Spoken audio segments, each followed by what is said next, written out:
Мои приятели от Пазарджик ми звънят и ми казват: Танче, чакаме те утре, имаме изненада за тебе. Викам: хора, много съм заета.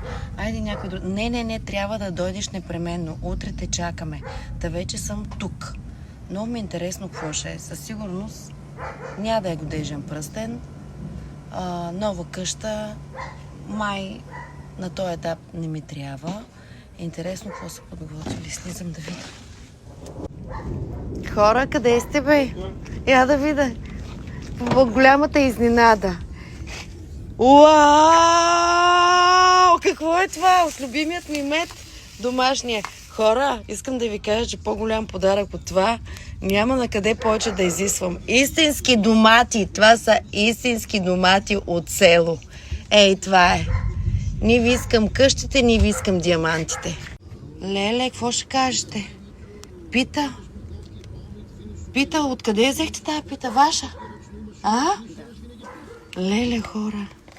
Шапеята няма да спра даже. Челна питичка си хафа, майко мила. Мале, не съм очаквала такива подаръци. Хора, много вкусно.